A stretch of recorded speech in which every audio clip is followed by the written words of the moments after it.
E o texto, irmãos, é no livro dos Salmos. No Salmo de número 51. Há tempos atrás, eu falei desse Salmo. E alguém poderá dizer, pastor, o senhor vai repetir? Não sei. Eu só sei que eu vou ler um versículo aqui.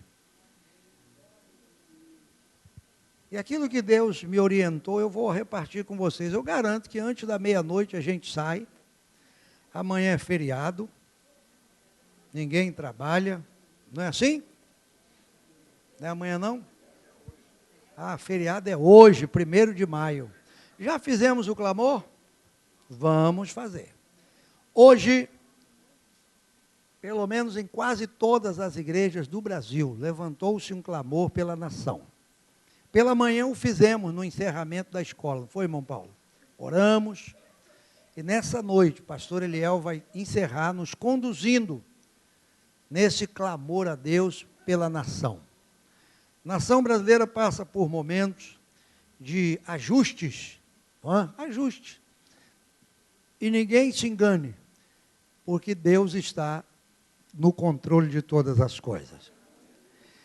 O Salmo é o de número 51 e o versículo é o de número 11. Quando o salmista diz assim, não me lances fora da tua presença e não retires de mim o teu Espírito Santo. Foi esse versículo aqui, foi esse texto aqui. Eu li esse salmo, eu li outros salmos, eu li não sei aonde, voltava para cá. E eu estava olhando esse versículo. Primeira coisa que eu quero considerar é que se você ler esse salmo, ele é o único não aqui nesse salmo. Não tem no primeiro, no segundo, não tem em nenhum lugar. É o único não. E esse não me chamou a atenção. O Salmo 51, ele faz parte de uma série de salmos, chamado Salmos do Arrependimento. Aí tem o Salmo 6, o 53, o 51, o 70 e pouco, enfim, são 7 salmos que são considerados no livro dos Salmos, Salmos do Arrependimento. Salmos que mostram o arrependimento diante de Deus. Este salmo, ele é trazido por Davi. Está escrito aí na sua Bíblia, Salmo de Davi. Quando o profeta Natã veio a ele. E é interessante, irmãos, observar uma coisa. O profeta Natã veio a Davi, não foi no momento do seu erro, não foi no momento da sua transgressão, da sua falta, da sua falha. Não. Ele falhou, ele errou, ele pecou, ele transgrediu. E Deus dos altos céus está tranquilo. Como passou um ano e Davi não se manifestou, Davi estava quieto. Crente que estava abafando. Passou um ano. Aí Deus mandou Natã lá. Vai lá, Natã. Vai lá e conversa com esse moço. Natã foi, conversou. Quando ele percebeu o seu erro, aí ele começa a salmodiar. Ele começa, né? Tem misericórdia de mim, Senhor. Lava-me. Eu conheço minhas transgressões. Eu pequei contra ti. Sabe por que eu pequei? Aí ele vai justificar. É porque eu fui formado em iniquidade. É porque minha mãe me concebeu em pecado. Isso aqui já é uma justificativa. Isso aqui tem outra história. Purifica-me. Eu quero de novo. Livra-me. Me dá a alegria da salvação. E ele vai embora. Mas quando chega aqui, irmãos, eu vejo nessa expressão de Davi, é como um parágrafo. Quando você está escrevendo, você já escreveu? E de repente você faz um parágrafo. O parágrafo, você vai começar uma nova, dizemos assim, um novo pensamento. O parágrafo, ele vai chamar a atenção não é? Você encerra um assunto, dá um ponto e aí começa um parágrafo. Aquilo ali você está iniciando um novo processo dentro daquilo que você está escrevendo. Esse não representa isso. Ele diz, tem misericórdia, me lava, eu pequei, eu conheço e tal, mas sabe por que eu sou assim, Senhor? Porque minha mãe, quando eu nasci, eu já nasci pecador, sabe? É a justificativa, né? Porque todo mundo é assim, eu sou assim, você também. Quando a gente erra, a gente fala, ó Jesus, tem misericórdia, me ajuda e tal. Tu sabe, né, Senhor? Poxa, eu sou homem, eu sou isso, meu pai era assim, meu avô era assim. A gente fica tentando justificar diante de Deus as nossas baboseiras. E Davi também, né? Não, porque, sabe por que eu pequei? Porque minha mãe, Deus está bom, vamos embora, continua com a tua história. Só que ele dá um ponto, e ele para, e diz assim, não. Não, não, não, não, não. Irmãos, esse não de Davi, ele me chamou a atenção. Porque o que ele vai falar aqui é muito sério. Para a minha vida e para a sua vida. Ele disse, não me lances fora da tua presença. Depois em casa, você vai pegar esse salmo e vai ler ele todinho. Pequenininho, 19 versículos. Você vai ver que eu tenho razão no que estou falando. Ele pede, ele roga, ele suplica, ele justifica, me livra e tal, e não sei o quê, abençoa Sião, e perereu. Mas nessa hora aqui, irmãos, aquele homem estanca, e ele diz, espera lá. Eu peço misericórdia, eu peço para ele me lavar, eu peço para ele me purificar, eu peço isso, eu já disse para ele que eu pequei porque minha mãe me concebeu assim, mas tem uma coisa, eu preciso fazer um parágrafo aqui e fazer um recomeço com Deus. Eu preciso. Ele disse, não me lances fora da tua presença. Porque a pior coisa, irmãos, que pode acontecer comigo e com você, nos dias atuais, é Deus nos tirar da sua presença, Deus nos rejeitar. É a pior coisa que pode acontecer. Deus falar assim, não te quero mais na minha presença. Já pensou nisso? Já parou para pensar nisso? Deus falar para você, não te quero mais na minha presença. Pensa nisso. Que desgraça vai acontecer sobre a vida de quem Deus fala isso, não te quero mais. Não te quero. Sabe onde eu encontro isso, irmão? Na carta aos Romanos, no capítulo 1. Você quer ver? Abre lá. Romanos capítulo 1. Romanos 1. É quando o apóstolo Paulo vai colocar aqui a situação do mundo, dos dias de hoje.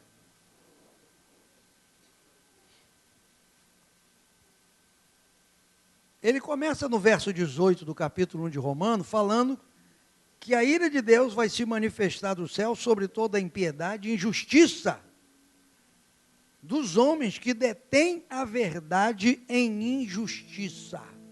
Hoje pela manhã na escola dominical falamos aqui, professora Rosane trouxe uma excelente lição, mostrando dos capítulos 24 a 27 de Isaías, o Apocalipse. Uma relação entre as profecias e o Apocalipse. E 3 coisas ela disse aqui, que o povo estava sendo, Deus ia julgar, porque quebraram o concerto, desprezaram os mandamentos e os princípios de Deus. As pessoas não querem, enfim, trocam verdade por injustiça. Aí, versículo 21, conhecido Deus não glorificaram, não deram graças. Seu coração se obscureceu, dizendo-se sábio, tornaram-se louco, no verso 22. Mudaram a glória do Deus incorruptível em semelhança da imagem de homem corruptível. Aí no verso 24 diz o quê? Pelo que Deus os entregou.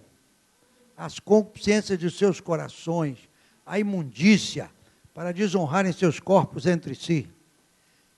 Aí no verso 25 mudaram a verdade de Deus em mentira. No verso 26, o que está escrito aí? Pelo que Deus os abandonou. As paixões infames. Não quer ter conhecimento de Deus, não quer saber de Deus, não está nem aí para Deus. A Bíblia diz que Deus entrega e depois abandona. Assim vivem hoje homens e mulheres nessa terra, irmãos, abandonados por Deus.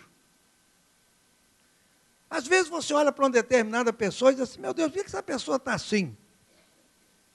Tem misericórdia, meu Deus.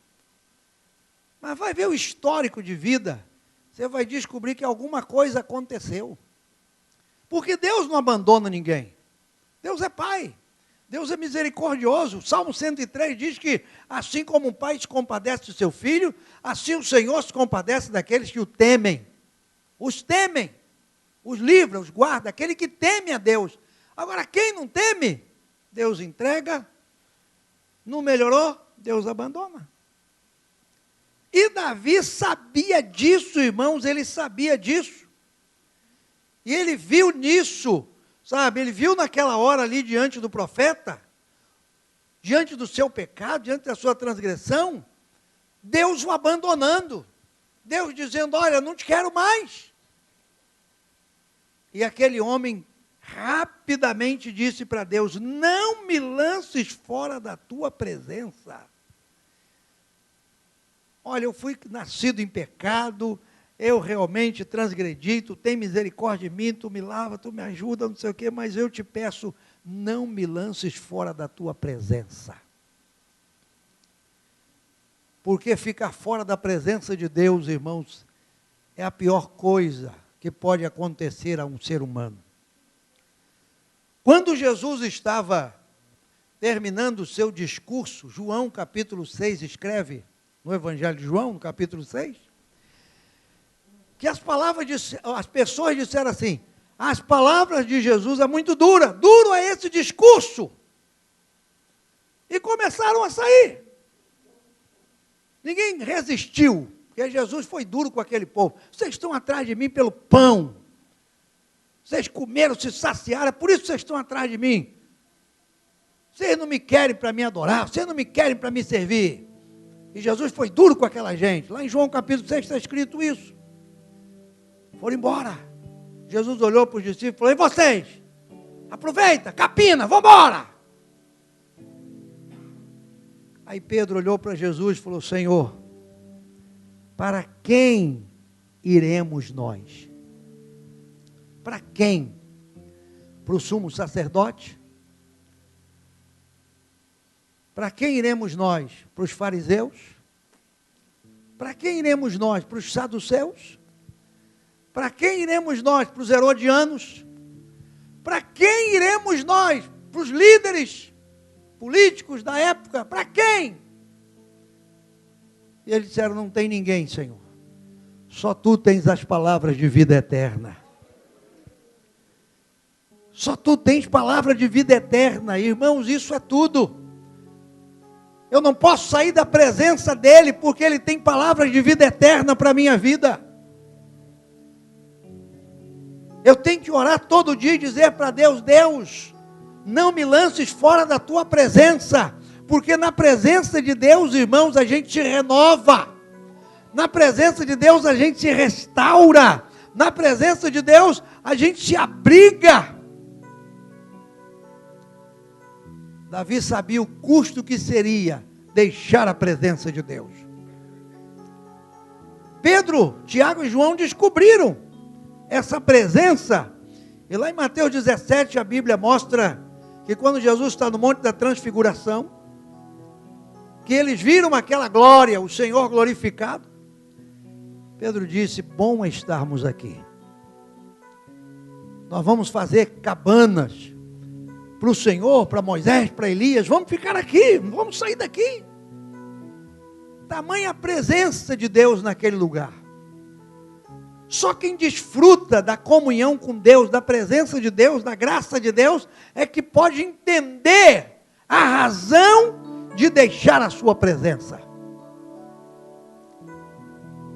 O desafio. E Davi está dizendo: não me lances fora, não me lança não.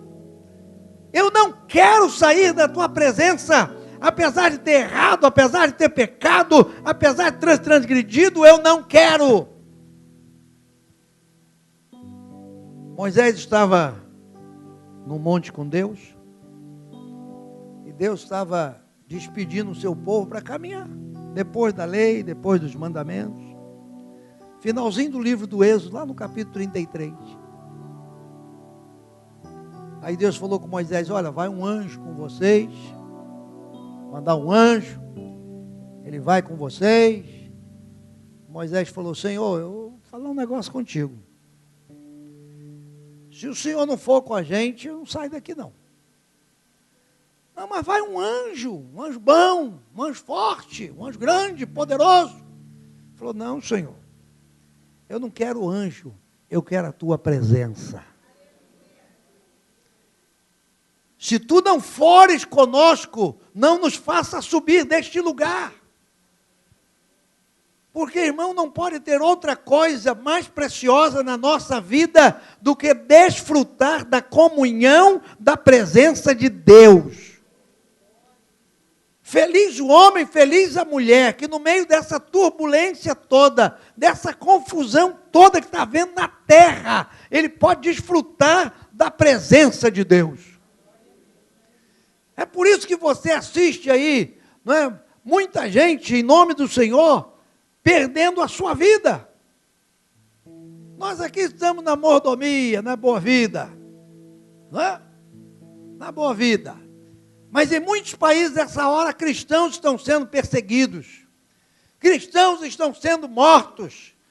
Crentes estão sendo torturados. E por que eles dizem: chega, eu desisto? Por que eles não jogam a toalha? Por que não chuta o balde? E por que não, irmão? É porque nada supera a presença de Deus. A presença de Deus não é só aqui não. A presença de Deus não é só para essa vida não. Deus disse para Moisés: irá a minha presença contigo para te fazer descansar. Quando nós estamos na presença de Deus e vivemos na presença dEle, nós caminhamos em descanso. E ainda que sejamos açoitados pelas lides dessa vida, pelas tribulações dessa vida, Deus diz: a minha presença te fará descansar. É por isso que a Bíblia diz que os que morrem no Senhor descansam. Lá em Apocalipse 14, 13 diz isso. Descansam, descansam. Porque a presença de Deus, ela transcende a esse mundo. Você na presença de Deus aqui, vai continuar na presença de Deus lá. Você na presença de Deus aqui, vai desfrutar da comunhão com Ele lá. E a Bíblia diz que um dia, tanto os mortos quanto os vivos ressuscitarão. Os vivos em Cristo serão transformados e estaremos para sempre com o Senhor. Vai ser o galardão dessa presença gloriosa na nossa vida. Por isso Davi disse: não me tire da tua presença, pelo amor de Deus. Porque deixar a presença de Deus, irmãos, é um risco muito grande. Aqui na segunda carta de Pedro, no capítulo 2, 2 Pedro capítulo 2, versículo 20. Eu me lembrei desse texto e anotei aqui para não esquecer dele. Pedro está falando, não é? Das pessoas que se desviam, das pessoas que se dispersam, das pessoas que vivem de qualquer maneira. Aí ele diz aqui no verso 20: porquanto se, depois de terem escapado das corrupções do mundo, pelo conhecimento do Senhor e Salvador Jesus Cristo. Você escapou da corrupção do mundo? Já escapou? Conseguiu escapar? Conseguiu? Pedro está falando dessa gente que conseguiu escapar. O conhecimento do Senhor Jesus trouxe escape. Porque o que faz o homem escapar das corrupções do mundo não é a sua sabedoria, não é o seu conhecimento, não é a sua força, é o Senhor Jesus. É Ele que nos dá o caminho do escape. É Ele que abre a porta para a gente passar e sair dessa situação para uma situação de vitória. Aí Pedro diz, se depois de ter escapado, pelo conhecimento do Senhor e Salvador Jesus Cristo, quer dizer, o conhecimento foi a razão do escape, foram outra vez envolvidos nelas. Olha o perigo aí, irmão. Você já escapou, você já foi liberto, você já saiu, Jesus já te comprou com o seu sangue.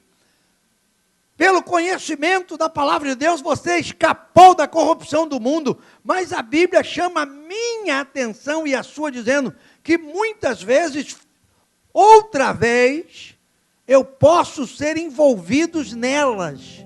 Sabe o que é esses nelas aqui? Dá para você entender? O que significa essa expressão nelas? Está relacionada às corrupções do mundo. Eu que já me libertei lá atrás e de repente eu me vejo envolvidos outra vez. E eu vou me envolvendo aos poucos. Uma coisinha aqui, outra ali, outra lá. E eu vou deixando acontecer na minha vida. E daqui a pouco eu estou envolvido. E daqui a pouco, sabe como é que eu estou? Olha que tem depois de vencido, de delas aí. Depois de nelas, o que tem a palavra? Qual é a palavra aí? Vencidos. Isso me chama a atenção. Quando a gente se torna vencido, o pecado vence, a corrupção vence, o mal vence, a velha natureza vence. O perigo é eu e você sermos vencidos. A gente pensa, irmão, que ser crente não é só participar de uma igreja. Achei uma igreja, entrei na igreja e estou na igreja. Maravilha. O negócio é mais sério. É porque você não, você é santo, eu que sou o pecador aqui. Depois de me libertar da corrupção do mundo pelo conhecimento da palavra, aí eu vou de bobeira em bobeira, sabe, vou de brincadeira em brincadeira, aí daqui a pouco eu sou vencido. Aí aquilo que eu dominava, vai me dominar. E quando acontece isso, olha o que Pedro diz, tornou-se-lhe o último estado pior do que o primeiro. Foi por isso, irmãos, que Davi desesperadamente disse para Deus, Senhor, não me lances fora da tua presença, apesar de eu ter pecado, de eu ter feito, de eu ter acontecido, pelo amor de Deus, não me lances fora da tua presença. Porque fora da presença de Deus, irmão, nós não seremos vencidos, não, nós seremos derrotados. Derrotados. E muitos de nós estamos sendo vencidos a cada dia. Vencidos. São tantas as armadilhas, são tantas as situações que o inimigo cria, que nós estamos sendo vencidos. Há muitos anos atrás, Haroldo Cook, você ouviu falar de Haroldo Cook? Procura aí no negócio de Google da vida, os gagos da vida, você vai ver lá, Haroldo Cook. Missionário congregacional, né? Congregacional. Chegou aqui no Brasil, 1800 e alguma coisa, Haroldo Cook. O velho Cook, eu o conheci no seminário. O velho Cook. Você deve ter falado assim, pastor, você tem quantos anos? Eu tenho quase 100. Eu me formei no seminário no ano de 1974. Tem muita gente aqui que não tinha nem nascido, eu já estava me formando no seminário. Em 74. Olha quanto tempo faz. Eu ouvi Cook. E eu tenho um livro de Haroldo Cook, A Colheita dos Anos. E naquele livro ali, o Cook diz o seguinte, uma ilustração de que Satanás reuniu todos os seus exércitos e foi lhes mostrar a casa de armas. E os demônios aplaudiam cada arma que o inimigo mostrava. Chegou em determinado momento um dardozinho pequeno na parede, sem expressão, e diz a história que os demônios olharam e falaram, mas isso aí, mestre, esse negócio aí, e o que é isso? Aí diz a história que o diabo falou assim, esse aí é o meu preferido. Sabe qual é o nome dessa arma? Desânimo. Essa é a minha primeira arma para atirar nos crentes. É o desânimo. É a primeira arma para vencer qualquer um. Eu atiro isso aí, é batata. Camarada já não vai mais na segunda, já não vai mais na quarta, já não vai mais domingo de manhã. E ele vai. Aí pronto. Tornou-se vencido. Vencido. E aí, irmãos, uma vez vencido, nosso estado vai piorando, como disse Pedro. Vai piorando, vai degradando. O Cook escreveu isso no seu livro A Colheita dos Anos. E ele falava sobre isso. Já naquela época, 1800 e alguma coisa, ele falava dessa arma, o tal do desânimo, naquela época. E nós precisamos atentar para isso, irmão. Eu tenho estado preocupado com a igreja, porque eu vejo a proximidade da volta de Cristo. Jesus está para voltar a qualquer momento. Tudo nos mostra que Jesus está voltando. E as pessoas ficam, sabe, desanimadas, sabe, deixando a vida levá-los. Vai levando. O problema está sério e a pessoa está orando, irmão? Está orando. Está orando. Está nada. Ora assim, ó, Senhor meu Deus, meu Pai, me dá vitória em nome de Jesus, amém. Dorme. A setinha do desânimo, a flechinha, o dardo do desânimo já te atingiu.